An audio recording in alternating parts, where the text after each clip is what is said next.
CI Nagaraju వేధింపులతో ఆత్మహత్య చేసుకున్న పేర్పోగు క్రాంతి కుమార్ కుటుంబాన్ని ప్రభుత్వం ఆదుకోకపోతే డీజీపీ కార్యాలయాన్ని ముట్టడిస్తామని బీఎస్పీ హెచ్చరించింది. పేర్పోగు క్రాంతి కుమార్ కుటుంబాన్ని బీఎస్పీ నేతల బృందం పరామర్శించింది. క్రాంతి కుమార్ మరణంపై చంద్రబాబు ఇంతవరకు స్పందించకపోవడం దారుణం అన్నారు బీఎస్పీ రాష్ట్ర అధ్యక్షులు బందెల గౌతమ్ కుమార్.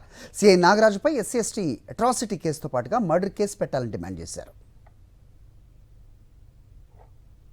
సిఐ సొంత ప్రయోజనాల కోసం, ఆయన స్వార్థం కోసం, ఆయన కబ్జాల కోసం ఆయన ఈ క్రాంతి కుమార్ని అనేక మంది రౌడీ షీటర్ని ఉపయోగించుకొని ఈరోజు పేపర్లో టీవీలో చూస్తూ ఉన్నాం. మనం 100 కోట్లు 200 కోట్ల ఆస్తులు సంపాదించుకున్నాడు ఈ సిఐ నాగరాజ్ అని చెప్పి చూస్తూ ఉన్నాం.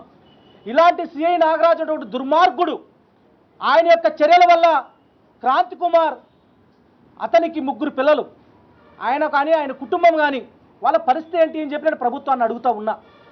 మరిన్ని అప్డేట్స్ కోసం ఛానల్ ను సబ్స్క్రైబ్ చేయండి. నోటిఫికేషన్స్ కోసం బెల్ ఐకాన్ పై క్లిక్ చేయండి.